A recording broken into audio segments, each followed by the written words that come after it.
चलो, एक बार फिर से आप सभी का स्वागत है। अपन मूल अधिकारों को पढ़ रहे हैं, समझ रहे हैं। तो उसी कड़ी को अब हम आगे बढ़ाते हैं, उसी श्रृंखला को आगे बढ़ा रहे हैं।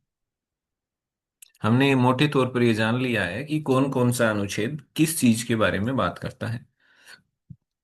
अब हम थोड़ा सा कुछ एक हम उन अनुच्छेदों के बारे में पढ़ लेते हैं जिनके बारे में अक्सर हम नहीं पढ़ते। समस्या ये होती है कि 14 से 32 तक तो हर एक बच्चा खा के ही जाता है, मतलब एक तरह से रट के जाता है कि हाँ 14 ये कह रहा, 15 ये कह रहा है। उसमें भी हो सकता है कि बाई चांस कभी कोई उसके भाग को लेकर के, उपभाग को लेकर के, खंड को, उपखंड को लेकर कोई त्रुटि रह सकती है, गलत हो सकता है। फिर भी कोशिश रहती है वो 14 से 32 तक तो पक्का एकदम खा के जाएगा, रट के जाएगा। कोशिश अपनी करेगा कि मैंने पूरा रट लिया। लेकिन इसके जो आगे पीछे के जो आर्टिकल हैं, जो सीधे सीधे मूल अधिकार नहीं देते हैं, लेकिन वो मूल अधिकार, जो अनुच्छेद मूल अधिकार देते हैं, उन्हीं की तरह बड़े इंपॉर्टेंट हैं, उन्हीं से जुड़े हुए हैं। तो उनको अपने को देखना है, उनका कनेक्शन मूल अधिकारों से है। तो वो देख लेते हैं कौन कौन से हैं। अनुच्छेद 12 आपको पढ़ना ही पड़ेगा, क्योंकि 12 11 तक अपन पढ़ के आ गए हैं, 12वां स्टार्ट कर देंगे। तो ये राज्य की डेफिनेशन बताता है। आपको इतना जरूर याद करना है कि मूल अधिकारों के संबंध में जहां जहां मूल अधिकारों में राज्य राज्य राज्य ये नहीं करेगा, राज्य ये करेगा, वो करेगा, ऐसे करेगा, वैसे करेगा, जो जो जहां जहां राज्य शब्द आए, तो उस राज्य का मतलब क्या, कौन कौन सी चीजें राज्य में आएंगी।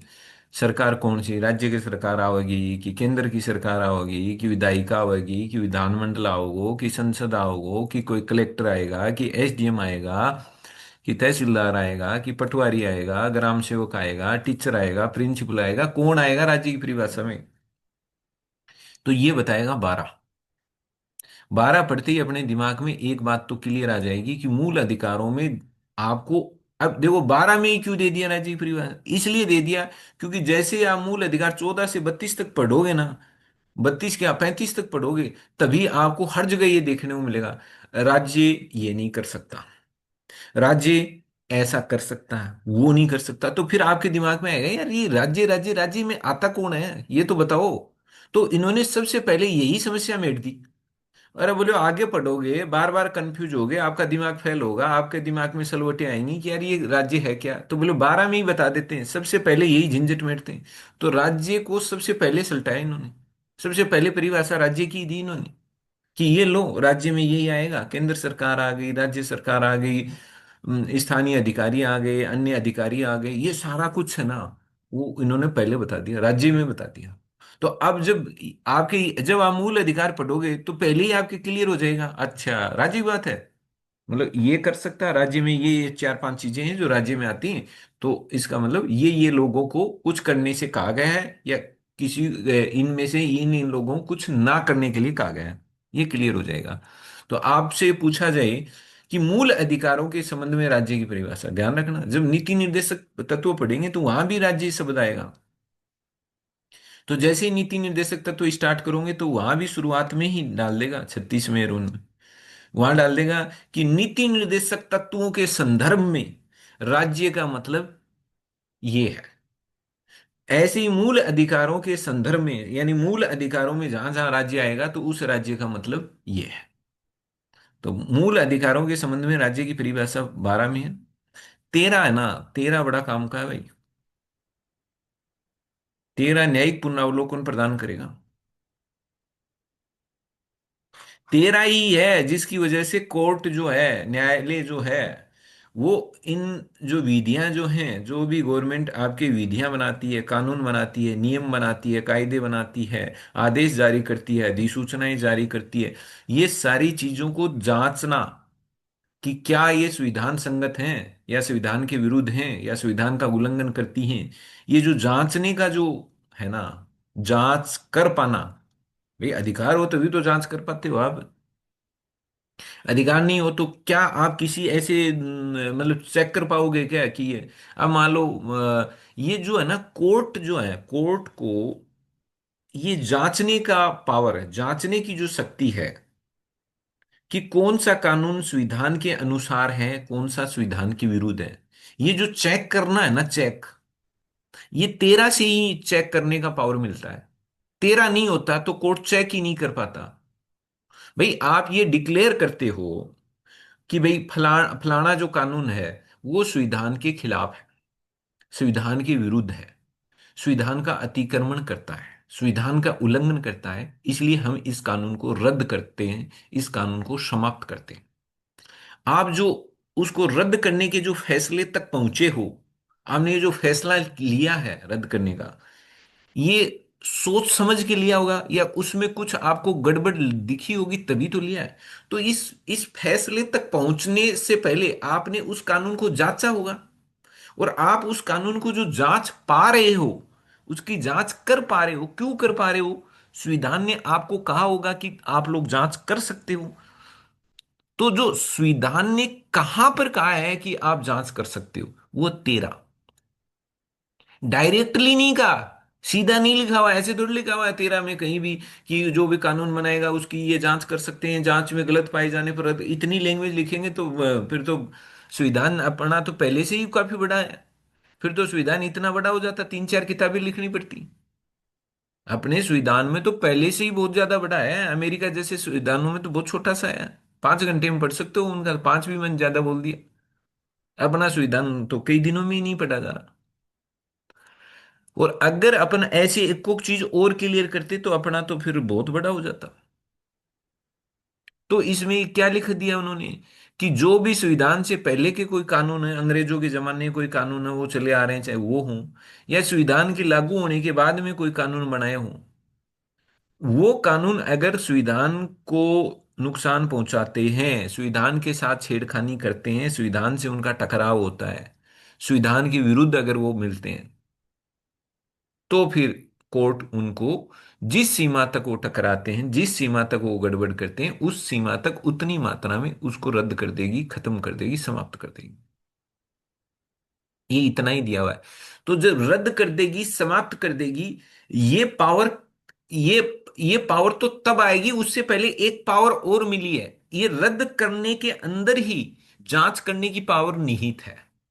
यानी कि इस शब्दावली के अंदर से ये अर्थ निकलेगा, ये भाव निकलेगा कि भाई समाप्त आप तब करोगे जब कानून को जांचोगे।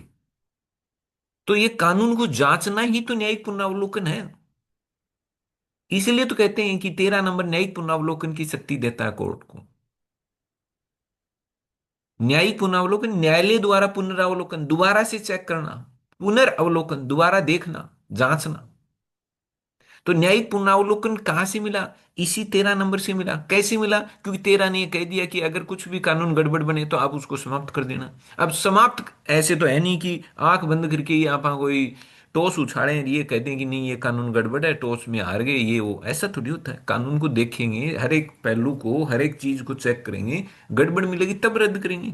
तो ये जो देख रहे हो, जो जांच कर रहे हो, यही न्यायिक पुनरावलोकन है। तो आपको ये पता चल गया है कि 13 ने भले ही प्रत्यक्ष रूप से हमें यह न्यायिक पुनरावलोकन की शक्ति नहीं दी हो, लेकिन अप्रत्यक्ष रूप से इस 13 की जो भाषा है, इस भाषा को पढ़ करके कोर्ट को न्यायिक पुनरावलोकन की शक्ति मिल जाती है, भले ही शब्द से नहीं दी हुई हो। ये कई बार परीक्षाओं में भी आता है कि क्या न्यायिक पुनरावलोकन शब्द 13 में उल्लेखित है क्या, या संविधान में कहीं भी उल्लेखित है क्या? 13 में 13 क्या कहीं भी न्यायिक पुनरावलोकन लिखा हुआ है क्या? बिल्कुल नहीं लिखा हुआ। तो न्यायिक पुनरावलोकन, हम कहते हैं न्यायिक पुनरावलोकन नहीं, तो ये आया कहां से? ये न्यायिक पुनरावलोकन की जो शक्ति है वो अप्रत्यक्ष रूप से इसकी भाषा के कारण से, इसका जो अर्थ जो हमने लगाया उस अर्थ लगाने से हमें मिलती है। तो इसलिए कई बार नहीं कहते कि शब्द से तो इस चीज का वर्णन नहीं है, शब्द तो ऐसा नहीं लिखा हुआ, लेकिन उस चीज का अर्थ यही निकल के आता है, उसका भावार्थ यही निकलता है, उसके कहने का मतलब यही निकलता है। तो 13 के कहने का मतलब यही निकलता है क्या? कि कोर्ट के पास न्यायिक पुनरावलोकन की शक्ति है। तो 13 अप्रत्यक्ष रूप से हमें न्यायिक पुनरावलोकन की शक्ति देता है। तो एक क्लियर कंसेप्ट तो यही कर लो कि न्यायिक पुनरावलोकन शब्द कहीं भी संविधान में दर्ज नहीं है। आपको घुमाएगा वो ऐसे वैसे, ये नहीं वो नहीं, ऐसे। क्लियर है भाई? कि कहीं भी नहीं लिखा हुआ न्यायिक पुनरावलोकन। न्यायिक पुनरावलोकन तो एक तरह का सिद्धांत है जो हमने डेवलप किया है। अमेरिका अमेरिका में ये न्यायिक पुनरावलोकन का बहुत यूज हुआ था, और हम हमारा जो न्यायिक पुनरावलोकन का जो पावर है वो अमेरिका से ही प्रभावित है। हमने भी उनकी देख करके ही इस शक्ति का प्रयोग करना शुरू किया था, और 13 हमें इनडायरेक्टली ऐसा पावर देता ही। 33, ये सब आगे समझाए हुए हैं। 33 सेना, पुलिस, सुरक्षा बल, आसूचना। ये जितने आसूचना का मतलब इंटेलिजेंस, ये आईबी, रो आपने सुना होगा, और नहीं तो आपने फिल्मों में ही देखा होगा। आईबी के अधिकारियों पर, रो के अधिकारियों पर बहुत सारी फिल्में होती हैं। तो ये क्या होते हैं, ये आईबी और रो, ये होते हैं आसूचना संगठन। यानी कि ऐसी संस्थाएं हैं जो खुफिया जानकारियां हैं, जो बहुत ही देश की सुरक्षा से जुड़ी हुई ऐसी जानकारियां होती हैं, जो उनको ये फिर उन जानकारियों को जुटाते रहते हैं कि कहीं कोई षड्यंत्र तो नहीं रच रहा है, कहीं कोई साजिश तो नहीं रची जा रही है। उन खुफिया जानकारियों की ये सूचना रखते हैं ये लोग। तो ये इंटेलिजेंस वाले जो संगठन होते हैं, सुरक्षा बल हैं, चाहे वो आपके पुलिस हो, चाहे आर्मी हो, चाहे वो अर्धसैनिक बल हो, चाहे सीआरपीएफ हो, बीएसएफ हो, ये अर्धसैनिक बल होते हैं। ये जितने भी इन इनमें काम करने वाले लोग होते हैं ना, उनके मूल अधिकारों को सीमित किया जा सकता है, ध्यान रखना। संसद को पावर है। क्यों? क्योंकि इनको भी अगर आम लोगों की तरह मूल अधिकार दे देंगे ना तो गड़बड़ हो सकती है, क्योंकि ये जिन संगठनों में, जिन संस्थाओं में काम करते हैं ना, वो संस्थाएं देश के लिए बड़ी इंपॉर्टेंट है। इनको उतनी आजादी दे सकते हो, आप सोच के देखो। अगर आप कोई ऐसे संगठन में काम करते हो, आईबी में या रो में, जिसके पास अपने जो उसके पास बहुत ही महत्वपूर्ण खुफिया जानकारियां हैं, मतलब ऐसे हर किसी के पास वो जानकारियां नहीं होती कि देश में, देश के खिलाफ कहीं कुछ भी कोई षड्यंत्र साजिश रची जा रही है, तो वो आईबी रो इनके पास होती है। कि दुनिया में किसी देश में अपने देश के खिलाफ कोई प्लान किया जा रहा है, अपने देश में कुछ गड़बड़ करने का प्लान किया जा रहा है, कोई भी साजिश रची जा रही है, तो इनका काम ही यही है कि जो सूचनाएं सबको उपलब्ध है, उनका तो ये काम ही नहीं। इनका काम ही है खुफिया जानकारियां जो औरों को नहीं मिले वो आप लेके रखो। क्यों? क्योंकि अगर खुफिया जानकारी आपको पहले ही रहेगी तो आप पहले अलर्ट रह जाते हैं। भाई आईबी और रो जैसी ये संस्थाएं तो खुफिया जानकारियां जुटा करके सरकार को देती हैं। तभी तो क्या हो गया, आप खतरे को पहले ही भांप लेते हो कि अच्छा अच्छा वहां से कोई खतरा आने वाला है, तो आप पहले ही तैयारियां कर सकते हो। तभी तो देखो, जब खतरा आ ही गया, दहलीज पर ही आ गया, गेट पर ही आ गया, तो उससे निपटना ही है। लेकिन अगर खतरे का पहले आकलन हो जाए तो आपका जो उनसे निपटने का जो तरीका है वो बड़ा सॉलिड हो जाता है। आप उसको पटकनी दे सकते हो, उसको हरा सकते हो। और उसको, वो कोई कदम उठाए उससे पहले ही आप कदम उठा के उसको खत्म भी तो कर सकते हो।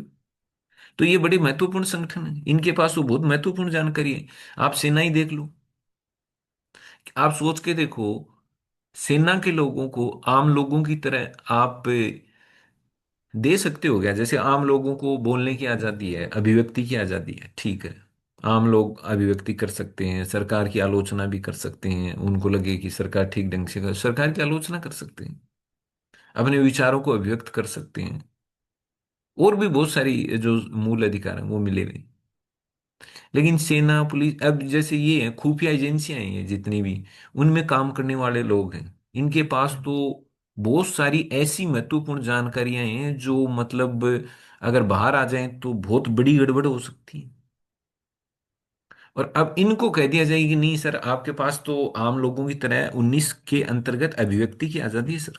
अब इन ये आदमी कोई कहते नहीं सर मैं तो अभिव्यक्त करूंगा सर, मेरे पेट में बात नहीं पच रही, मुझे तो ये फलानी चीज है, फलानी देश के बारे में ये मुझे बहुत ही खतरनाक जानकारी है, उस देश के बारे में मुझे मिली है, और वो अब ऐसा ऐसा कुछ करने वाला है, और ये जानकारी मुझे हाथ लगी है। आप ये कहते सर मुझे तो अभिव्यक्ति की आजादी है, मैं तो जाऊंगा और मीडिया में बताऊंगा, तो बताओ गड़बड़ नहीं हो जाएगी क्या? आपने अगर वो मीडिया में बता दी, खुलासा हो गया, तो कल को आपकी सुरक्षा, आपके देश की सुरक्षा खतरे में पड़ सकती है, मामला लीक हो सकता है, कईयों की जानें जा सकती। तो क्या आप खुद सोच के देखो, ये ऐसे जो मतलब ऐसे संगठन संस्थाएं जो बड़ी सेंसिटिव हैं, संवेदनशील हैं, देश की संप्रभुता से जुड़े हुए हैं, सुरक्षा से जुड़े हुए हैं, पूरे देश की सुरक्षा का पूरे देश की सुरक्षा खतरे में, तो क्या इनको हम उतनी आजादी दे सकते हैं क्या जो आम आदमी को? अब इनको हम अभिव्यक्ति की आजादी दे दें, ये तो कहते हैं, नहीं नहीं, मैं तो बताऊंगा जो जानकारी है वह, तो मामलो गड़बड़ा जाए।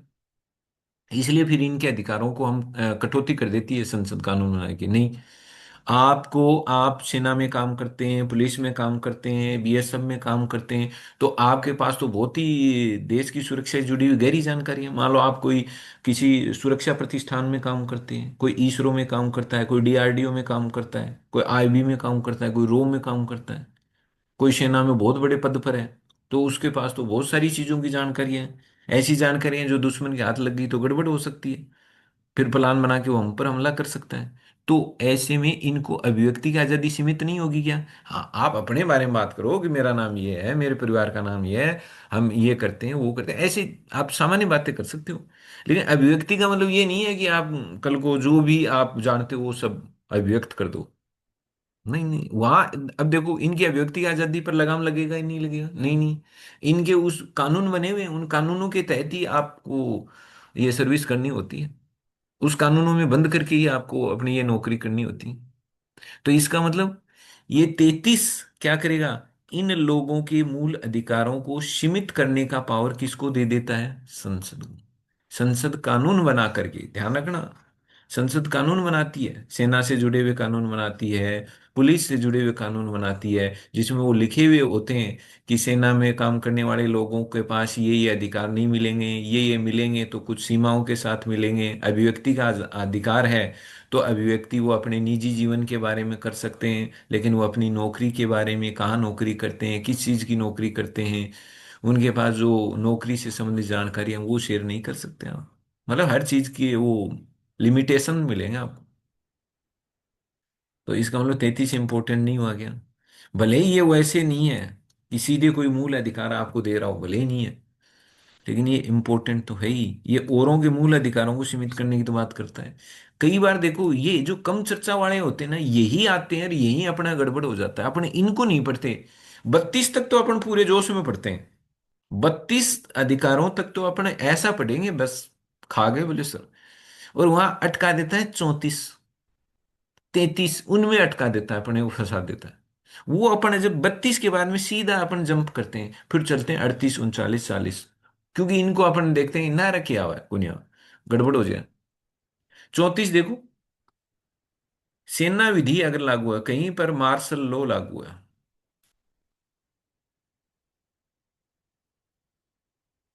ये कह रहा है कि भारत में कहीं पर भी अगर कोई सैन्य विधि लागू है, तो जहां पर भी ये सैन्य कानून लागू होगा, वहां पर संसद को ये पावर मिल जाता है कि उस क्षेत्र के जो भी लोग हैं, उन लोगों के मूल अधिकारों में संसद कटौती कर सकती है। ये ध्यान रखना, जो भी जहां पर भी सेना सैन्य विधि काम करती है, मतलब जहां पर भी ये मार्शल लॉ, पहले अंग्रेजों के जमाने में बड़े लगाए जाते थे कि यहाँ पर मतलब सैनिक कानून लागू कर दिया गया है। सैनिक कानून लागू करने का मतलब यह है वहां का सारा मोर्चा कौन संभाल लेगी? सेना। वहां पुलिस की जरूरत नहीं है। जो काम पुलिस करती है ना, सैन्य कानून लागू होने का मतलब है वो काम है पुलिस करेगी, सारा का सारा कानून व्यवस्था बनाने का काम। ये जो आपकी पुलिस क्या करती है, आप अपने दिमाग में एक छवि बनाओ कि पुलिस क्या काम करती है, वो काम सैन्य विधि लागू होने पर वो सारा काम कौन करने लग जाएगी? सेना। यानी सेना के जवान रहेंगे हाथ में बंदूक लेके, वो कराएंगे ट्रैफिक को इधर से उधर। कोई लड़ेगा झगड़ेगा तो उसको ठीक ये करेंगे सेना वाले। तो सेना विधि लागू होने का मतलब क्या है? मूल अधिकारों में कटौती हो जाती है। फिर कानून बनता है, संसद कानून बनाती है और कानून बना के मूल अधिकारों में कटौती कर देती है। और सेना विधि जब लागू होती है तो सेना के पास बहुत सारे पावर आ जाते हैं। ये अपन आगे भी पढ़ेंगे कि सेना के पास पावर आ जाते हैं, सेना कोई भी काम करती है तो वो अविधिमान्य नहीं होता, मतलब वो गैर कानूनी नहीं माना जाता। फिर तो बहुत पावर आते हैं, ये बड़ी खतरनाक विधि होती है। अभी तक भारत में नहीं बनी है, ये ध्यान रखना। सेना विधि लागू होने पर, लागू तो तब होगी ना जब बनेगी, तो अभी तक सेना विधि भारत ने बनाई नहीं है, भारत की संसद में कोई भी मार्शल कानून नहीं है। और जब बनी ही नहीं है तो लागू भी नहीं है। तो अभी तक भारत में ये 34 है ना, असलियत में प्रयोग हुआ ही नहीं है। 34 तो तब तब काम करता है जब सेना विधि लागू हो। तो सेना विधि कहीं पर भी किसी भी क्षेत्र में अभी तक भारत सरकार ने कोई सेना कानून ही नहीं बनाया, ऐसा सैन्य कानून नहीं बनाया। पहले अंग्रेजों के जमाने में हम इससे तंग थे, वो चाहते थे वहीं थोप देते थे कि ये लो, यहाँ सैन्य कानून है तो यहाँ भीड़ नहीं हो सकती, दो आदमी एक जगह खड़े नहीं हो सकते, चर्चाएं नहीं कर सकते, सम्मेलन नहीं कर सकते, सेना को पावर मिल जाता था, कोई भीड़ दिखती थी उसके गोली मार देते थे। तो सैन्य विधि उस जमाने में हमने देखा था, तो हमने ये केवल ये नाम लिखा है, बाकी हमने बनाई है ही नहीं। तो 34 ये कह रहा है कि सेना विधि अगर किसी क्षेत्र में लागू है तो वहां पर लोगों के मूल अधिकार क्या हो जाते हैं, सीमित हो जाते हैं, संसद को अधिकार हो जाता है उनको सीमित करने का। 35 तो बेचारा कोई ज्यादा विशेष है नहीं। 35 ये कह रहा है कि आपका जो ये जो आपने पढ़ के आए हुए ना 3 नंबर, इस 3 नंबर में जिन जिन कामों को आपने अपराध डिक्लेयर कर दिया ना, तो इन आपने कहा जैसे, भाई 35 सीधे सीधे ये कह रहा है कि जिन कामों की इनमें मनाही की गई है ना कि आप मतलब लोग दूसरे लोगों के साथ ऐसा नहीं कर सकते, तो जिन जिन कामों को मनाही की गई है, अब मान लो वो काम लोग करें तो उनको रोकने के लिए कानून तो बनाना पड़ेगा ना। तो ये सीधे सीधे 35 ये कहता है कि जो मूल अधिकार हैं, बहुत सारे ऐसे मूल अधिकार हैं जिनको दिलाने के लिए, लोगों को वो देने के लिए, वो मूल अधिकार आपको क्या करना पड़ेगा, कानून बनाना पड़ेगा। वो कानून बनाकर के ही वो अधिकार दिए जा सकते, ऐसे नहीं।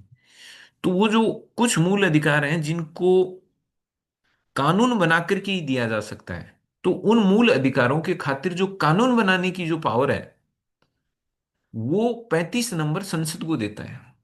जैसे आपने ये कहा कि अस्पृश्यता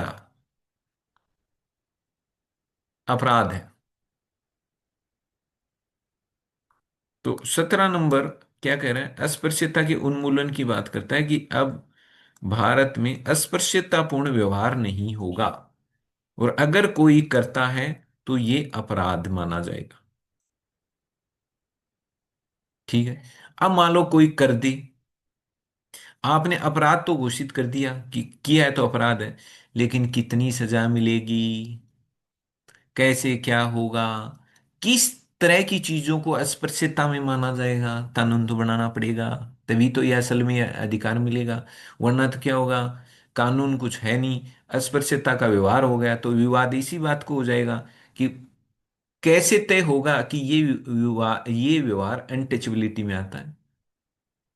तो फिर क्या करेगा, संविधान में तो लिखा हुआ है कि अस्पृश्यता के उन्मूलन की बात करता है 17। तो उन्मूलन की बात करने से उन्मूलन थोड़ी हो गया, उन्मूलन की बात करने से खात्मा थोड़ी हो गया अस्पृश्यता का। तो अस्पृश्यता एक अपराध है, ये तो 17 ने बता दिया, इसलिए वो कह रहा है कि इसको ये नहीं होना चाहिए। लेकिन अपराध घोषित करने से ही थोड़ी है, इसको आपने बता दिया ये तो खराब चीज है, ये नहीं होनी चाहिए, तो अब आपको अब लोग कर दे तो फिर आपको कानून बनाना पड़ेगा जिसमें दंड का प्रावधान करना पड़ेगा, सजा लिखनी पड़ेगी, तब जाकर के ये रुकेगा। तो जैसे अस्पृश्यता के उन्मूलन के लिए आपने जो कानून बनाया, वो कानून बनाने की शक्ति 35 ने ही तो संसद को दी।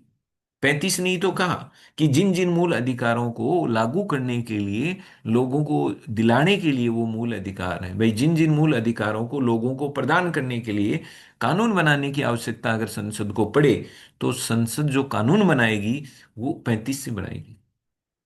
अब आपने कहा सर, आप मतलब 23 और 24 हम पढ़ के हैं, शोषण के विरुद्ध अधिकार, ये नहीं करना, वो नहीं करना, ऐसे नहीं करना, और कोई कर रहा हो तो फिर उसके लिए आपको कानून बनाना पड़ेगा, उस कानून में सजा का प्रावधान करना पड़ेगा, तभी तो रुकेगा। ऐसे कह देने से लोग थोड़ी रुक जाएंगे, इतने भले हो गए हैं क्या कि मैंने ना कर दिया, भी नहीं करना चाहिए, गलत काम है, तो रुक जाएंगे क्या, नहीं।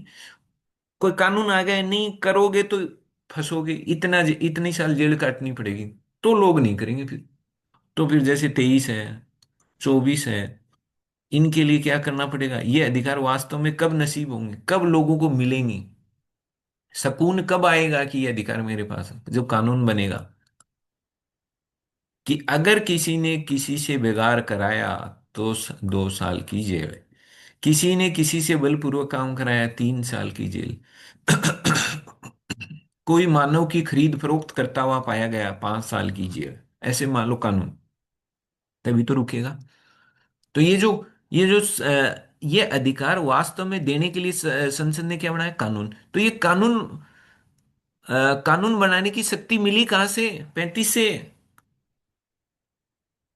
ध्यान रखना, अब तो समझ में आ गया होगा, 33, 34, 35।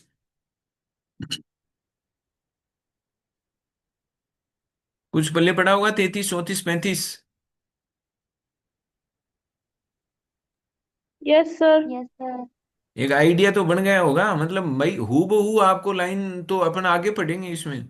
34 में हू बहू लाइन क्या है, संविधान में क्या शब्द दिए हुए हैं और उन शब्दों के अर्थ क्या निकलते हैं, वो अर्थ निकालते हैं, वो तो सरल भाषा हो जाती है।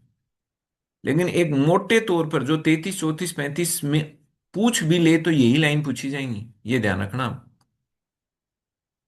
तो 33 में तो आइडिया लगा लो कि पुलिस वाले फौज वाले जो लोग हैं, इनके मूल अधिकारों को संसद कानून बना के सीमित कर सकती है। ये तो 33 का तो आइडिया हो गया भाई, इसमें तो फौज वाले लोग आएंगे, पुलिस वाले आएंगे या खुफिया एजेंसी वाले लोग आएंगे, आइडिया लग गया, ठीक है सर। 34 वाले, जहां पर सेना कानून लागू होगा तो वहां पर लोगों को मूल अधिकार फिर सेना कानून ही, सेना ने ही मोर्चा संभाल लिया तो मूल अधिकार दे दोगे तो फिर सेना क्या करेगी वहां। एक ऐसे आइडिया लग गया भाई। इसका मतलब क्या था, पुलिस से मामला नहीं समझ रहा था तभी तो सेना बुलानी पड़ी। और सेना बुला लिया आपने, हाथ में वो बंदूक लिए हुए खड़े हैं, और वहां वहां आप कह रहे हो नहीं सेना को अधिकार है शांतिपूर्ण सम्मेलन का, संगठन बनाने का, बोलने का, ये करने का, वो करने का। तो फिर बताओ, सेना बुलाई इसलिए थी क्योंकि ये ज्यादा अधिकारों से ज्यादा आजादी से गड़बड़ हो रही होगी, तब आपने सेना बुलाई। सेना बुलाई तो आपको ये अधिकारों पर तो कैंची चलानी पड़ेगी, नहीं चलानी पड़ेगी। तो जैसे ही सेना विधि लागू होने का मतलब है ये गए, ये अधिकार तो गए। खास तौर पर ये 19 वाले तो गए, क्योंकि 19 ये स्वतंत्रताओं वाले ही तो दिक्कत है। तो ये तो चले जाएंगे, तो जहां सेना विधि लागू होगी वहां पर भी मूल अधिकार सीमित हो जाएंगे। ये 35 वाला तो आपको आसान है। 35 वाला ही है जो वास्तव में अधिकार दिलाता है। बहुत सारे अधिकार हैं जो कहने मात्र से नहीं मिलते। कि कानून के समक्ष समानता, ठीक है, इसमें क्या है, इसके लिए कहाँ कानून की जरूरत है कि या अलग से कोई कानून बनाना पड़ेगा जो लिखेगा कानून, ये तो संविधान में लिखा हुआ है, ठीक है। लेकिन बहुत सारे अधिकार जैसे 17 वाला है, ये ऐसे अधिकार है, ये बिना कानून के तो ये बात ही नहीं बनेगी इनकी। तो इन ऐसे अधिकार जो बिना कानून के जो लोगों को नहीं मिल पाते हैं और उनको फिर कानून बना करके वो अधिकार देने पड़ते हैं, उन्हें कानून बनाने की जो संसद को पावर मिलती है वो 35 में मिलती है। चलो अब आगे बढ़ते हैं फिर। अब नेक्स्ट पर्सन जिस पर आपको विचार करना है कि क्या भारत में जो मूल अधिकार है वो आत्यंतिक है क्या। आत्यंतिक का मतलब होता है एब्सोल्यूट। इस शब्द पर ज्यादा ध्यान देना, ये हिंदी का है, थोड़ा सा हार्ड पड़ जाता है। कि भारतीय मूल अधिकारों में प्रकृति कैसी है, तो फिर पहला प्रश्न आता है कि क्या ये आत्यंतिक है। आपको ये ध्यान हो तो मैंने ऐसा कुछ एक, कहीं तो मेरे याद नहीं आ रहा अभी, अपन ने एक प्रश्न पूछा था उसमें भी अपन ने एब्सोल्यूट पावर का यूज किया था। अब मेरे वो एग्जैक्ट याद नहीं आ रहा, काफी दिन हो गए, कि क्या ये एब्सोल्यूट पावर है क्या। तो एब्सोल्यूट का मतलब क्या होता है कि ऐसी पावर जो किसी एक ही के पास हो, जिसका कोई पार्टनर नहीं हो, जिस पावर का भागीदार नहीं हो, जो पावर औरों के साथ शेयर नहीं की गई हो, बांटी नहीं गई हो, उसको बोलते हैं एब्सोल्यूट। कि ये अकेला आदमी है, इसी आदमी के पास है फलाना काम करने का, बाकी कोई इस काम के बारे में तय नहीं करेगा, वो हो गई एब्सोल्यूट पावर। जैसे एब्सोल्यूट पावर है, मान लो कि मैं ही बताऊंगा क्लास कब होगी कब खत्म होगी, आप लोगों का मान लो कोई योगदान नहीं है, तो इसका मतलब अब सारी पावर्स क्या है, मेरे पास ही है। तो इसका मतलब क्या हो गया, मेरे पास एब्सोल्यूट पावर है, आत्यंतिक। मेरे मेरे पावर्स पर कोई सीमाएं नहीं है, कोई बंधन नहीं है, मैं जैसा तय करूंगा वैसा ही होगा। तो अब आपको आइडिया लगना है, पहले अर्थ समझ में आ गया कि अच्छा अच्छा एब्सोल्यूट पावर का मतलब जो बटी हुई नहीं हो, और मूल अधिकारों के संदर्भ में क्या हो, एब्सोल्यूट पावर का मतलब आप ये हो गया कि जिसके ऊपर कोई रोक टोक नहीं हो, कोई सीमाएं नहीं हो, कोई प्रतिबंध नहीं हो, वो होगी एब्सोल्यूट पावर। कि जैसे बोलने की आजादी है, और बोलने की आजादी पर कोई सीमा नहीं है कि आप, एक तो होता है आपके पास बोलने की आजादी है तो उसमें कुछ सीमाएं लग जाती हैं कि अच्छा आप ऐसा नहीं बोलोगे, किसी धर्म के खिलाफ नहीं बोलोगे, अपने धर्म की बढ़ाई करो कोई दिक्कत नहीं, लेकिन दूसरे धर्म का आलोचना मत करो। आप ऐसा नहीं बोलोगे जिससे हमारे दूसरे देश के साथ दुश्मनी हो जाए, या जैसे हमारे अमेरिका के साथ अच्छे संबंध हैं, आप हैं कि अमेरिका की आलोचना करते जा रहे हो करते जा रहे हो, उससे हमारे रिश्ते खराब हो सकते हैं ना। तो ऐसा नहीं करोगे। तो बहुत सारी ऐसी सीमाएं हो जाती हैं। तो ये कह रहा है आत्यंतिक पावर का मतलब कि जैसे स्वतंत्रता का अधिकार है, आपको बिना किसी सीमा के, बिना किसी रुकावट के, बिना किसी प्रतिबंध के एकदम खुला मिल जाए, जो जी मैं वैसा बोल दो। तब कहते कि बोलने की आजादी एक आत्यंतिक आजादी है, एब्सोल्यूट फ्रीडम है ये, कि इस पर कोई रोक टोक नहीं, कोई रोकथाम नहीं, कोई भी इस शब्द में लगा सकते हो, ये एब्सोल्यूट है, एकदम शुद्ध रूप से है, कोई सीमाएं नहीं, कोई कुछ ही नहीं। ऐसे ही कोई शक्ति है, अगर वो शक्ति केवल आपके पास है, उस पर कोई रोक टोक नहीं, उस आपके ही पास अधिकार है, केवल और केवल आपको ही उसको यूज करने का अधिकार है, उस शक्ति को, तो आपके पास वो पावर एब्सोल्यूट होगी। तो ऐसे ही मूल अधिकार एब्सोल्यूट कौन से हैं? अगर मूल अधिकारों पर कोई रोक टोक नहीं, कोई रोकथाम नहीं, कोई प्रतिबंध नहीं, कोई सीमाएं नहीं, कोई मर्यादाएं नहीं, वो एकदम खुल्लम खुला आपको अधिकार मिले हुए हैं, जैसा चाहो आप वैसे उन अधिकारों का प्रयोग करो, तो हम क्या कहेंगे? Absolute rights. तो अब आप सोच के देखो, ये तो हमने इलेवेंथ में ट्वेल्थ में हर जगह पढ़ते आ रहे हैं कि भारत में जो मूल अधिकार हैं वो मूल अधिकार दिए नहीं उससे पहले ही उसमें लिख देते हैं, हाँ ये मूल अधिकार फलानी फलानी सीमाओं के अंतर्गत रहेगा, इस पर निम्न निम्न प्रतिबंध रहेंगे, युक्ति युक्त प्रतिबंध रहेंगे, ये रहेगा वो रहेगा। घूमने की आज़ादी है लेकिन यहाँ यहाँ नहीं है। निवास करने की आज़ादी है लेकिन यहाँ यहाँ निवास करने के अपवाद हर चीज में डाले हुए हैं। जहां अपवाद डल गया, सीमाएं तो हैं, वो प्रतिबंधी तो हैं। आपको बिजनेस करने की आजादी है, ये नहीं करने की आजादी है, ऐसा लिखा हुआ। विचारों की अभिव्यक्ति की आजादी है, तो कहा जाएगा नहीं, अभिव्यक्ति की आजादी है लेकिन निम्न सीमाओं के अंतर्गत है, निम्न दायरे में रहते हुए ही आपको अभिव्यक्ति करनी है, ऐसे नहीं करनी।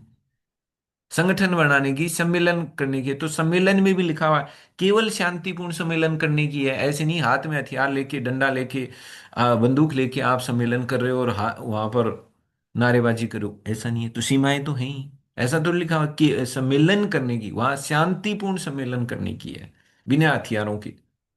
तो हर में वहां सीमाएं हैं। तो अब आप सोच के देखो, क्या भारत में मूल अधिकार आत्यंतिक एब्सोल्यूट है, कोई सीमाएं नहीं है, कोई रोकथाम नहीं है, कोई प्रतिबंध नहीं है सब।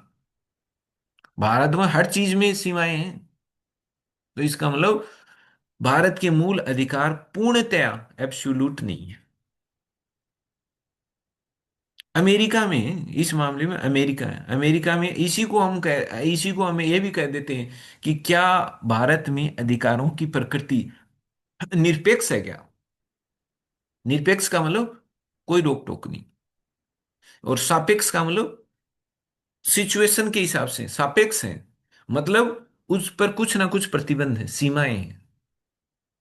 तो इसी को यहां पर कई बार ऐसे मतलब प्रश्न आ जाता है, और ये प्रश्न कहाँ आएंगे आप सोच के देखो, कि आप एक्सप्लेन करो, ये करो, ये आपके मेंस के पॉइंट ऑफ व्यू से बड़े काम के हो जाते हैं ये प्रश्न, जो आगे के हिसाब से जो सोच रहे हैं कि क्या आपको क्या लगता है कि भारत की मूल अधिकार आत्यंतिक क्यों नहीं है, क्यों उन्हें एब्सोल्यूट नहीं बनाया गया, जबकि अमेरिका में तो बड़े एब्सोल्यूट किस्म के हैं, उन पर तो रोक टोक नहीं है, वो बड़े निरपेक्ष हैं, उन वो कोई सापेक्षिक नहीं है कि कोई अधिकार के बारे में ये कहा गया कि ये अधिकार मिलेगा लेकिन इस पर ये सीमाएं हैं, इसका मतलब वो सापेक्षिक है कि जैसे ही ये सिचुएशन बदलेगी उस पर सीमाएं लग जाएंगी। तो वो सापेक्षिक हो गया, वो सिचुएशन के सापेक्ष हो गया।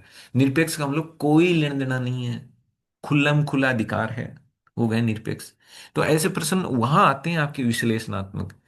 तो आपको क्या लगता है, आपको क्या लगता है भारत में मूल अधिकार एब्सोल्यूट ही रखे जाने चाहिए, कि अब समय आ गया है नहीं इन पर सीमाएं कम हो, ये हो वो? तो ये विचार, ये चर्चा के बिंदु तो बनते ही हैं, चर्चा के मुद्दे तो बनते हैं। तो ये क्लियरेंस कहाँ से आती है? ये इस समझ से आती है।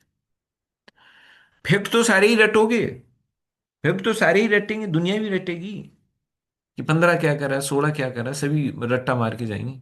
लेकिन ये चीजें समझ में आ गई तो जब आप सब्जेक्टिव आंसर लिखोगे, मल्टीपल चॉइस में तो हो सकता है कोई स्टेटमेंट आधारित प्रश्न आ जाए तो गड़बड़, आपको फायदा मिल जाएगा। लेकिन कोई स्टेटमेंट आधारित नहीं आए, सीधा ही आ जाए, चार ऑप्शन ऐसे ही अबसद करके दे दे, तो वहां आपको जोर नहीं आना। लेकिन स्टेटमेंट में ऐसे आ जाए कि भारत में मूल अधिकारों में प्रकृति सापेक्षिक है, वो एब्सोल्यूट किस्म के नहीं है ऐसे, तो फिर आपके समझ ज्ञान काम आता।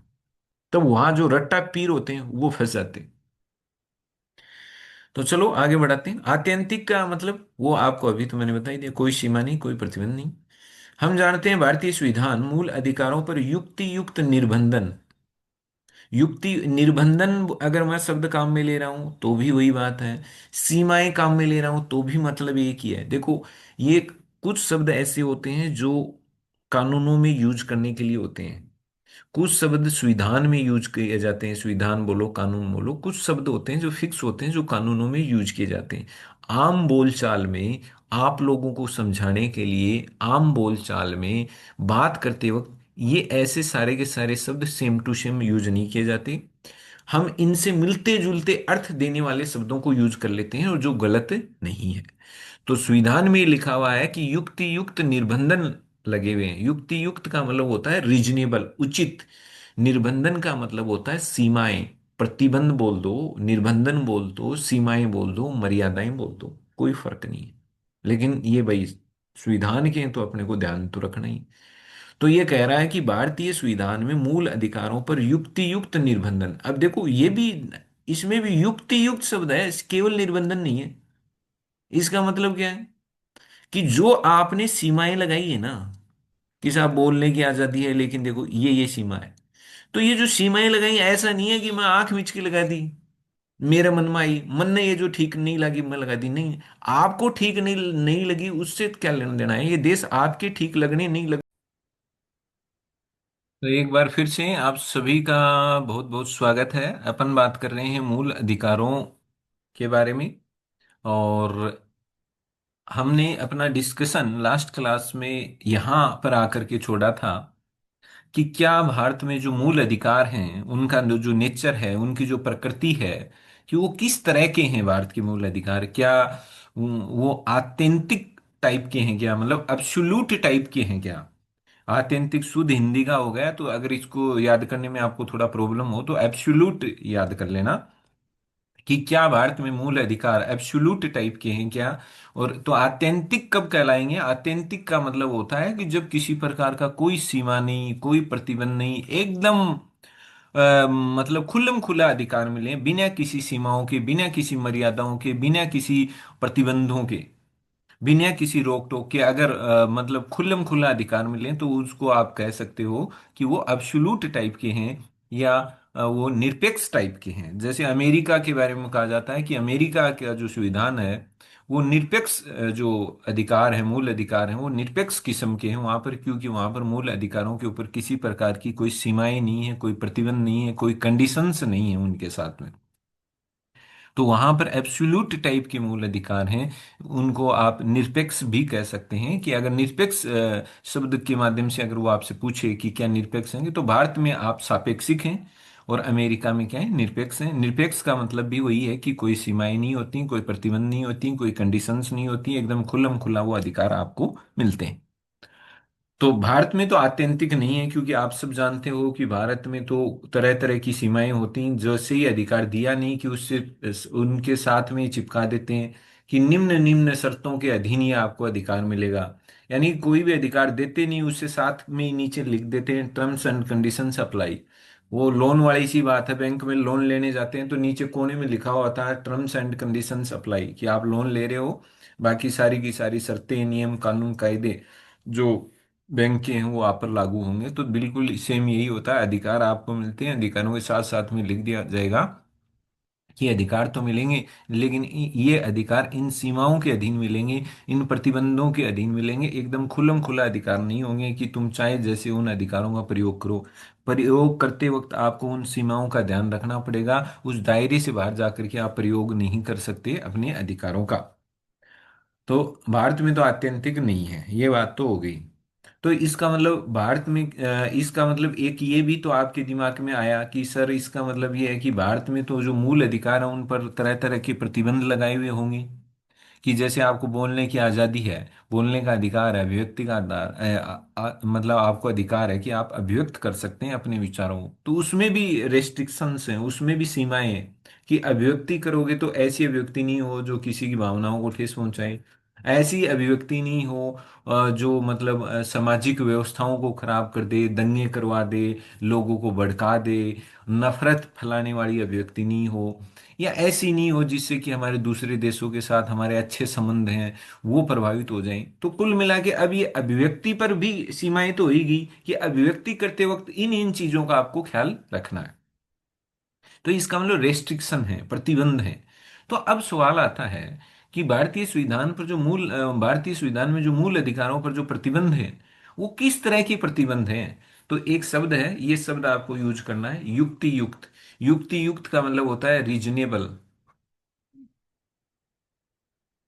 रीजनेबल का मतलब होता है, इसको अपन कई बार सिंपली ये भी कह देते हैं कि जो प्रतिबंध लगाए हुए हैं, जो सीमाएं लगाई हुई हैं, वो उचित सीमाएं हों, तार्किक सीमाएं हों, युक्ति युक्त हों, तर्क संगत हों। ये हम कितने ही हिंदी में कितने ही शब्द इस निर्बंधन के साथ में लगा लगा सकते हैं।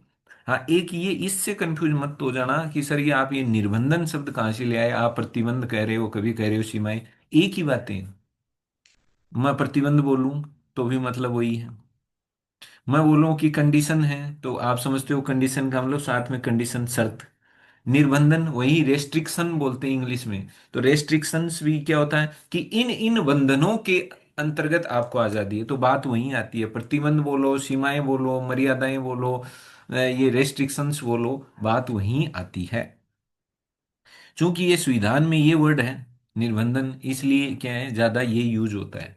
सिंपलीफाई करने के लिए अपन उसको समझाते वक्त वो वर्ड काम में ले लेते हैं, वरना ये निर्बंधन वर्ड काम में आता है। निर्बंधन का मतलब है कि ये चीजें हैं, फलाने फलाने प्रतिबंध रहेंगे, अमुक अमुक प्रतिबंध रहेंगे, ये सीमाएं रहेंगी।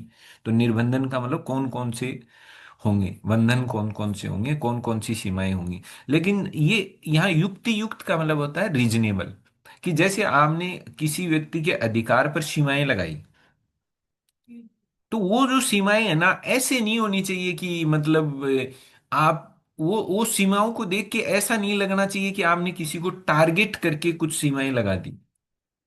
युक्ति युक्त का मतलब होता है उचित हो, तार्किक हो, तर्कसंगत हो, यानी कि वो ऐसी नहीं लगनी चाहिए कि उसमें वास्तव में किसी को पर्टिकुलर टारगेट किया गया हो, कोई जाति को, धर्म को, पंथ को, ऐसा नहीं होना चाहिए।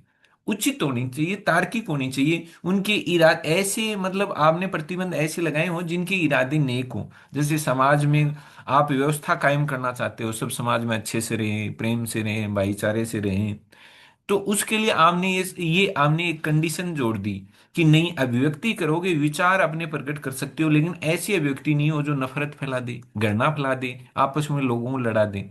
तो ये बताओ, ये जो कंडीशन है, ये आपको नहीं लगता ये तार्किक नहीं है क्या, उचित नहीं है क्या? भाई उचित है। क्यों? क्योंकि इस कंडीशन के लगाने के पीछे जो हमारा उद्देश्य है ना वो सही है, कि भाई हम समाज में शांति चाहते हैं, समाज में भाईचारा चाहते हैं, प्रेम चाहते हैं, इस कारण से हमने प्रतिबंध लगाया। तो इस प्रतिबंध के पीछे एक ठोस वजह है जो हमारे बुद्धि के स्तर पर, जिसको हम सही ठहरा सकते हैं कि हाँ बिल्कुल है, लॉजिकल है, सही है, और ये जो कंडीशन है ये हमारे उद्देश्य से मैच करती है। हमारा उद्देश्य है समाज में शांति लाना, तो हमारा उद्देश्य ये है, और उस उद्देश्य के लिए हमने ये शर्त लगाई। अब सपोज करो आप ये कर आप आपने ये कहा कि जो जो मैं ये समझाना चाह रहा हूं, आप समझ गए होंगे कि इस युक्ति युक्त का क्या मतलब है। अब आपके दिमाग में आ रहा होगा सर इस शब्द पर इतना रुकने की क्या जरूरत है। रुकने की जरूरत इसलिए है क्योंकि ये शब्द आपको जब रिटर्न एग्जाम जब आप लिखते हो ना, तो अगर इस तरह के शब्द आप यूज भी नहीं करते और सीधे लिख देते हो प्रतिबंध है, ये नंबर कट जाते हैं बड़े लेवल पर, यूपीएससी वगैरह के लेवल पर। तो आपको हर एक शब्द का मायना, मतलब महत्व समझ में आना चाहिए आपको। ये वरना ये भी तो कह सकता था कि भारतीय संविधान के मूल अधिकारों पर निर्बंधन लगाता है, और ये निर्बंधन असीमित नहीं है। तो युक्ति युक्त क्यों जोड़ा? कि जो भी आप कंडीशंस लगाते हो वो कंडीशंस रीजनेबल हो, तार्किक हो, चाहे उसको उचित बोलें, या अपन देसी भाषा में बोल देते हैं कि भाई जो भी आपने कोई प्रतिबंध लगाया है, सीमा लगाई, वो ठीक होनी चाहिए, जायज होनी चाहिए, ऐसे लगनी चाहिए कि हाँ वास्तव में ही उससे सबका भला होगा। जैसे जैसे आपने अभिव्यक्ति की आजादी पर सीमा लगाई, तो एक तो होता है कि नहीं, आपने सबको ही कहा कि आप अभिव्यक्ति करते वक्त आपको इन इन चीजों का ध्यान रखना है जो समाज के पूरे समाज का भला हो, ठीक है। लेकिन आपने पर्टिकुलर कोई ये कह दिया कि नहीं, फलानी जाति के व्यक्ति को ये अभिव्यक्ति करने की आजादी नहीं, तो इसका मतलब आपने जो सीमा लगाई है, उस सीमा का टारगेट कोई एक जाति को आपने बना लिया। तो इसका मतलब ये जो सीमा लगाई, ये आपको नहीं लगता ये सीमा आपने मनमाने तरीके से लगाई है? ये जो सीमा लगाने के पीछे आपके पास कोई ठोस रीजन नहीं है, कोई ढंग का तर्क नहीं है। आपने, इसका मतलब क्या है, आपके ये सीमा लगाने का मतलब समाज का भला नहीं है, आप तो अपनी कोई खुन्नस निकालना चाहते हैं। हो सकता है आप किसी पूर्वाग्रह से ग्रसित हों, और आपने उस पर्टिकुलर जाति के लोगों पर यह कह दिया हो कि नहीं, आपको अभिव्यक्ति इस दायरे में रह के करनी है, बाकी कर सकते हैं। अब ये अभिव्यक्ति पर आप पर्टिकुलर किसी एक जाति विशेष के लोगों को अगर मान लो, आप अभिव्यक्ति करने से उस पर सीमाएं थोपते हो, औरों को कहते हो आप खुल्लम खुला अभिव्यक्ति करो, तो फिर हम ये कहेंगे कि ये जो प्रतिबंध है ये युक्ति युक्त नहीं है। लेकिन हम सब पर ही सीमाएं लगा देते हैं, बिना कोई जाति, धर्म, पंथ, मतलब भाषा, इन आधारों पर लोगों के बीच में बिना किसी भेदभाव के हम सबको ही कहते हैं कि इन इन सीमाओं के बीच में आपको अभिव्यक्ति करनी है। तो फिर आपको लगेगा नहीं सर, इसमें कोई जाति देख के तो लगाया नहीं, धर्म देख के लगाया नहीं, पंथ देख के लगाया नहीं, कोई भाषाई समुदाय भाषा के आधार पर लगाया नहीं, ये तो सब पर ही है सर, ये तो सही है, ये कारण तो उचित है। तो इसका मतलब वो प्रतिबंध लगाया जा सकता है। अब देखो, कोई प्रतिबंध युक्ति युक्त है कि नहीं, रीजनेबल है कि नहीं, तार्किक है कि नहीं, ठीक है कि नहीं, ये कौन जांच करेगा? कल को अगर कोई ये कह दे नहीं सर, ये जो प्रतिबंध लगाया है ना इन लोगों ने, सरकारों ने, ये सर सही नहीं है, तो कोई कोर्ट में चला जाए, तो फिर कोर्ट जांच करता है कि लगाया गया प्रतिबंध रीजनेबल है कि नहीं है, तार्किक है कि नहीं है, सही है कि नहीं है, ये कौन चेक करता है? कोर्ट। तो ध्यान रखना है, जब भी आप प्रतिबंध शब्द की बात करो तो साथ में ये आना चाहिए कि युक्ति युक्त प्रतिबंध, यानी कि वो जो प्रतिबंध है वो कैसे होने चाहिए? लॉजिकल होने चाहिए। एक मिनट रुकना भाई। तो देखो, इसमें युक्ति युक्त जो निर्बंधन था ना, युक्ति युक्त तो आप समझ गए होंगे, युक्ति युक्त का मतलब होता है तार्किक होना चाहिए, उचित। प्रतिबंध ऐसे ही नहीं आप एरा गिरा मन मुताबिक जो जी में आए वैसा लगा दो। और युक्ति युक्त है कि नहीं है, ये कोर्ट जांच कर लेता है कि हाँ भाई ठीक है, रीजनेबल है, तर्क ये इनका कारण सही है। और दूसरा ये इसलिए तो कह रहा है कि ऐसा भी नहीं है कि आप सीमाएं लगाते जा रहे हो, सीमाएं अनलिमिटेड नहीं है, मतलब अधिकार, मूल अधिकारों पर जो सीमाएं लगाओगे ना उनकी मात्रा सीमित ही होगी। जो भी आप मतलब प्रतिबंध लगाओगे वो सीमित मात्रा में, असीमित नहीं। तो कुल मिलाकर के इस इन लाइनों का अर्थ ये निकलता है कि भारत में जो मूल अधिकार हैं वो आत्यंतिक किस्म के नहीं हैं। भारत में मूल अधिकारों पर सीमाएं पाई जाती हैं, उन पर निर्बंधन पाए जाते हैं। अमेरिका में देख लेते हैं। अमेरिका में जो मूल संविधान है, 4 मार्च 1789 को, ये अपने लिए जानना उतना इंपॉर्टेंट फैक्ट है नहीं, फिर भी मैंने लिख दिया कि अमेरिका का जो मूल संविधान है वो 4 मार्च 1789 को लागू हुआ था। उसमें मूल अधिकार नहीं थे, ये अपने लिए जानना जरूरी नहीं है, लेकिन जानकारी बढ़ाने में कोई हर्ज नहीं है। उसमें मूल अधिकार नहीं थे, ध्यान रखना है। बाद में 1791 में एक साथ 10 संशोधन किए गए, एक साथ। ये जो पॉलिटिकल साइंस से जो असिस्टेंट प्रोफेसर वगैरह की तैयारी करेंगे उनको तो ये सारे पढ़ने पड़ते हैं। तो 1791 में एक साथ 10 संशोधन अमेरिका के उसमें किए गए। अभी तक उसमें शायद करीबन 27 या 28 ही संशोधन हुए हैं, तो आप अंदाजा लगा लो 1789 से चल रहे उनका संविधान है, उसमें मात्र 27 28 संशोधन हुए हैं। उसमें से 10 संशोधन तो मूल अधिकारों अधिकारों के हैं। तो आप देख लो कि उनके संशोधन कितने कम हुए हैं, और उन संशोधनों में भी मात्र मतलब 10 संशोधन तो मूल अधिकारों के हटा दो, बाकी तो 17 18 संशोधन ही है। जबकि अपने देश में देखो संशोधनों की बाढ़ है, 106 तक पहुंच गए। तो अपने देश में तो बहुत तेजी से जैसे ही कोई चीज बदलती है उस हिसाब से अपने डाल देते हैं। आपने तो हर चीज को लिखित वाला चक्कर है ना, कि लिखा हुआ है कि नहीं है। वहां तो मूल मूल बातें हैं, बेसिक सैद्धांतिक जो बातें हैं ना, मूल मूल, वो संविधान में है। बाकी तो चलता ही है सिस्टम। तो 1791 में एक साथ वहां 10 संशोधन करके मूल अधिकार जोड़े गए। और ये जो 10 जो संशोधनों का एक पैकेज था, जिसका टारगेट क्या था, मूल अधिकार जोड़ना, इसको कहा गया बिल ऑफ राइट्स, अधिकारों का बिल। इसको क्या कहा गया? बिल ऑफ राइट्स, अधिकारों का विधेयक या अधिकारों का बिल। तो 1791 में अमेरिका में तो क्या हुआ, 1779 में संविधान लागू हुआ, तो मूल संविधान में तो वहां भी मूल अधिकार नहीं थे। फिर जरूरत मतलब महसूस हुई कि नहीं, लोगों को मूल अधिकार देना जरूरी है, वरना सरकारें गड़बड़ कर सकती हैं, लोगों को ठीक ढंग से जीने भी नहीं देंगी। सरकारें हो सकता है अपने पावर का प्रयोग करें, अधिकारों में भी भेदभाव कर दें। तो फिर इन्होंने क्या किया, इन्होंने फिर मूल अधिकार डाल दिए, 10 एक साथ में संशोधन किए। तो ये जो 10 संशोधनों का जो पूरा का पूरा एक पैकेज था, इसको कहा गया बिल ऑफ राइट्स। ये कई बार मतलब ऐसे अक्सर अपन सुनते हैं कि अमेरिका के संविधान में बिल ऑफ राइट्स के जरिए, ये अधिकारों का बिल था, एक मतलब एक पूरा का पूरा अधिकारों का एक पैकेट था, जिसके द्वारा वहां पर मतलब मूल अधिकारों को वहां के संविधान में जगह दी गई थी। तो इसको हम, तो वहां जब ये आता है कि बिल ऑफ राइट्स, कब बिल ऑफ राइट्स को वहां संविधान में जगह कब दी गई, तो 1791 में। तो सीधा सा है कि 1791 में वहां एक साथ 10 संविधान संशोधन हुए, और 10 संविधान संशोधन करके मूल अधिकारों को वहां के संविधान में डाला गया। शुरुआत में वहां ये अनलिमिटेड थे, ध्यान रखना, शुरुआत में ये क्या थे, अनलिमिटेड, मतलब निरपेक्ष टाइप के थे। क्या थे? निरपेक्ष, आत्यंतिक, कोई सीमाएं नहीं थी, कोई सीमाएं नहीं थी। जबकि अपने भारत में असीमित नहीं है, देखो ऊपर, अपने यहाँ असीमित नहीं, अपने तो यहाँ रेस्ट्रिक्शंस है, बहुत सारी सीमाएं। वहां शुरुआत में असीमित थे, अपने तो शुरुआत में भी सीमित ही थी। फिर धीरे धीरे विभिन्न संशोधनों द्वारा कुछ सीमाओं को जोड़ा गया, घटाया गया, ये सब चला। लेकिन धीरे धीरे यहाँ के सर्वोच्च न्यायालय ने, वहां का जो सर्वोच्च न्यायालय है, आपको पता है वहां पर दोहरी न्यायिक पालिका है। वहां पर जो न्यायिक तंत्र है, वहां का जो न्यायपालिका का ढांचा है, वो दोहरे प्रकार का है, जबकि भारत में एकीकृत न्यायपालिका है। भारत में इकहरी न्यायिक व्यवस्था है और वहां पर दोहरी न्यायिक व्यवस्था है, यानी कि वहां पर जो संघ के जो मामले हैं उनके लिए अलग न्यायिक तंत्र है, अलग न्यायालय है, और राज्यों के मामलों के लिए अलग न्यायिक व्यवस्था है। भारत में ऐसा नहीं है। भारत में तो आप ये देखोगे, भारत की जो न्यायपालिका की जो पूरी की पूरा जो ढांचा बना हुआ है, उसमें शीर्ष पर सुप्रीम कोर्ट है। और उस सुप्रीम कोर्ट में देश के तमाम हाई कोर्ट्स के फैसलों के खिलाफ उसमें अपील्स पहुंचती हैं। जितने भी हाई कोर्ट्स हैं, उन हाई कोर्ट्स के फैसलों के खिलाफ अपील कहाँ जाती हैं? सुप्रीम कोर्ट में जाती हैं। तो सुप्रीम कोर्ट शीर्ष पर है।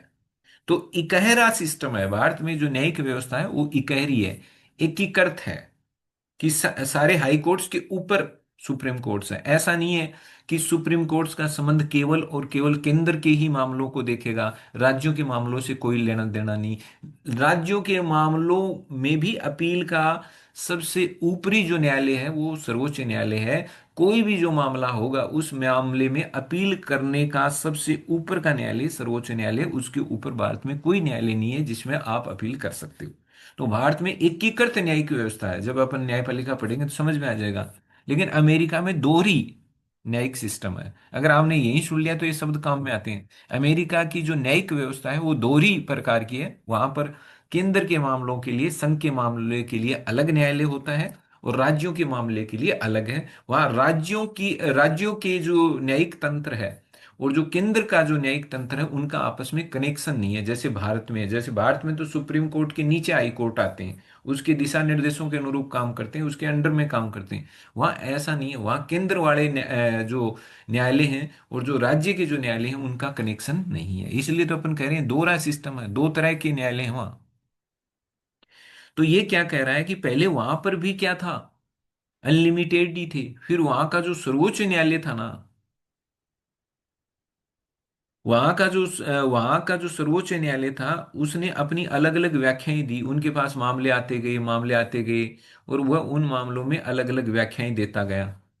तो उन अलग अलग व्याख्याओं के जरिए उसने, यानी कि देखो संविधान में तो अनलिमिटेड है, संविधान में तो कोई सीमा है ही नहीं, लेकिन वहां का जो सुप्रीम कोर्ट था, जब उस सुप्रीम कोर्ट के पास जैसे समय बीतता गया, विभिन्न मामले आते गए संविधान से जुड़े हुए, और वो संविधान की मूल अधिकारों से जुड़े हुए मामले आते गए, वो व्याख्या करता गया, व्याख्या करता गया, और तरह तरह की अपने उन डिसीजनों के माध्यम से, व्याख्याओं के माध्यम से, अर्थों के माध्यम से उन्होंने उन पर सीमाएं लगाता चला गया।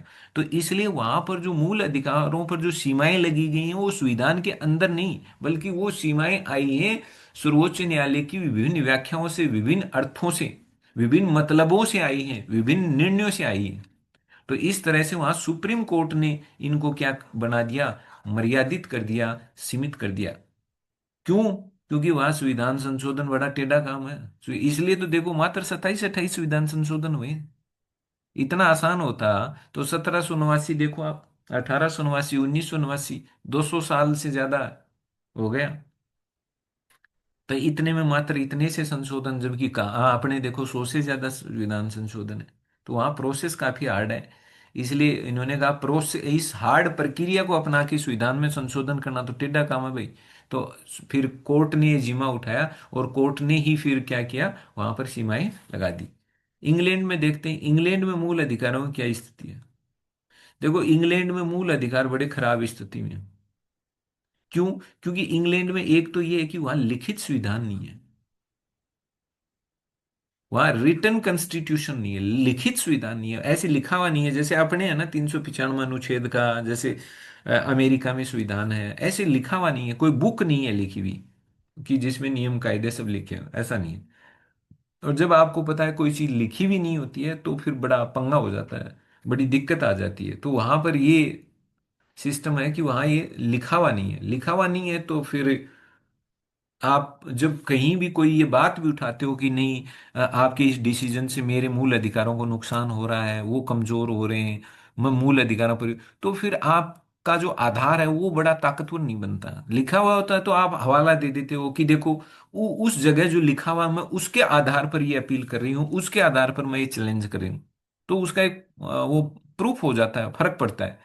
या इंग्लैंड में लिखा हुआ कुछ है नहीं। और इंग्लैंड में दूसरा एक ये भी है, इंग्लैंड में चूंकि संविधान तो लिखा हुआ है नहीं, तो आप सोच रहे होंगे सर इंग्लैंड में जब संविधान लिखा हुआ नहीं है तो वो देश चलता कैसे है? वो देश चलता है, वहां वहां पर ज्यादातर क्या होता है, उस देश में जो आपके जो परंपराएं हैं, जो प्रथाएं हैं, उनको वो, उनका बड़ा मतलब वहाँ के लोगों की अपनी जो परंपराएं हैं, उनका जो अपना इतिहास है, जो ऐतिहासिक जो परंपराएं हैं, प्रथाएं हैं, जो ट्रेडिशंस हैं, उनमें उनका बड़ा लगाव है, उनसे उनका बड़ा जुड़ाव है, और वो उनके अनुसार चलते हैं, ज्यादातर उनके अनुसार। बाकी वहाँ जो संसद जो कानून बनाती है ना, संसद के कानून बनते हैं वो तो लिखे हुए ही होते हैं। तो जो संसद के कानून बनाते हैं उनके अनुसार वहां पर रूल होता है। तो वहां पर संविधान लिखा हुआ नहीं है तो क्या हुआ, वहां पर संसद कानून बनाती है, उनके अनुसार सरकारें काम करती हैं।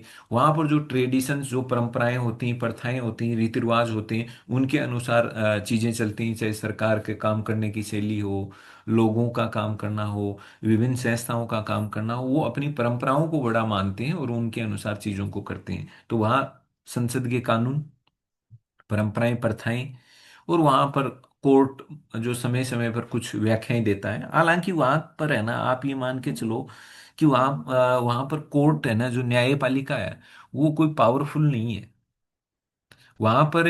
अपने जैसे भारत में आपने देखा कि भारत का जो सुप्रीम कोर्ट है, वो किसी भी कानून को जांच करके, और अगर वो कानून संविधान के विरुद्ध लगे, तो वो उसको इनवैलिड घोषित कर सकता है, मतलब उस कानून को रद्द कर सकता है। सिंपल बात करें तो मतलब भारत की सुप्रीम कोर्ट के पास पावर है कि वो संसद ने जो कानून बनाया है, वो कानून अगर संविधान के विरुद्ध है, या संविधान से वो छेड़खानी करता है, उल्लंघन करता है, संविधान की किसी बात के खिलाफ है, तो उस कानून को उसी समय वो रद्द कर देगा, समाप्त कर देगा, खत्म कर सकता है। लेकिन ऐसा पावर इंग्लैंड में नहीं है। क्यों? क्योंकि इंग्लैंड में अगर सरकार के 3 अंगों की अगर बात करते हैं हम, न्यायपालिका, कार्यपालिका, विधायिका, तो इंग्लैंड में कंसेप्ट क्या चलता है वहां, क्या क्या उन्होंने, कौन से सिद्धांत को वो लोग फॉलो करते हैं। उनके वहां संसद सर्वोच्च अंग है। जैसे भारत में सर्वोच्च कौन है? संविधान। सरकार के तीनों अंगों को शक्ति कौन देता है? संविधान। भारत में जो सिस्टम है उसके अनुसार क्या है, संविधान सर्वोपरि है। संविधान से शक्तियां ये अंग प्राप्त करते हैं, और ये अंगों के के बीच में परस्पर एक दूसरे को, वो ये अंगों का एक दूसरे पर क्या होता है, नियंत्रण होता है। और ये नियंत्रण और संतुलन के जरिए ये अंग काम करते हैं। इस तरह से है। भारत में ये नहीं है कि कोई अंग किसी से ऊपर है कि नीचे, ऐसा नहीं है। इनके बीच में एक बैलेंस है। भारत में कार्यपालिका, न्यायपालिका और विधायिका के बीच में एक संतुलन है। ऐसा नहीं कह सकते कि नहीं भारत में विधायिका कार्यपालिका से ऊपर है, न्यायपालिका इससे ऊपर है, इसके ऐसे नहीं। भारत में सबसे ऊपर संविधान, और ये सारे अंग उसी संविधान के अधीन काम करते हैं, उसी से शक्तियां प्राप्त करते हैं। और तीनों अंग क्या होते हैं, आपस में मिल करके, आपस में तालमेल के साथ, आपस में समन्वय के साथ, आपस में संतुलन के साथ ये काम करते हैं, ताकि इनमें टकराव नहीं हो, और जिससे कि देश का काम रुके नहीं, देश आगे बढ़ता रहे और देश में काम होते रहे।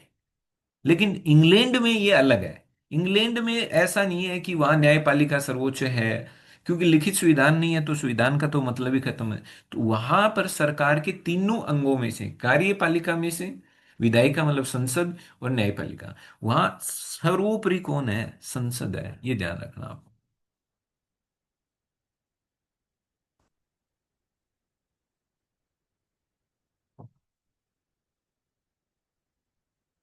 वहां पर सर्वोपरि कौन है? संसद है। तो वहां पर सर्वोच्चता किसकी है? संसद। यानी सरकार के तीनों अंगों में सबसे ऊपर कौन है? संसद। संसद ने जो कानून बना दिया ना, उसको कोई कहीं चैलेंज नहीं कर सकता। तो फिर आप सोच रहे होगे सर वहां न्यायपालिका क्या है? न्यायपालिका स्वतंत्र थोड़ी है भारत की तरह। वहां न्यायपालिका स्वतंत्र नहीं है, निष्पक्ष भी नहीं है। वहां पर केवल और केवल न्यायपालिका को इतना पावर है कि आप कोई भी कानून की जांच कर लो, कि और उसकी व्याख्या कर सकते हो। जांच करके आप व्याख्या कर सकते हो। व्याख्या मतलब आप उसका सिंप्लीफिकेशन कर सकते हो, या उसमें कुछ चीजें जोड़ सकते हो कि भाई इस लाइन का मतलब ये है। व्याख्या का मतलब है आप अर्थ बता सकते हो, मतलब बता सकते हो, बस। आपको लगे कि आप ये नहीं जांच कर सकते कि ये कानून सही है कि गलत है, कानून उचित है कि अनुचित है, ये कानून बनाया जाना चाहिए था कि नहीं बनाया जाना चाहिए था। आपको लगे नहीं कानून में गड़बड़ है, मैं इसे रद्द कर दूं, नहीं कर सकते। तो इंग्लैंड में केवल आप कानून की जांच कर सकते हो, उसकी व्याख्या कर सकते हो, अर्थ समझा सकते हो। आपको उस कानून को रद्द करने का पावर नहीं है। इसका मतलब वहां संसद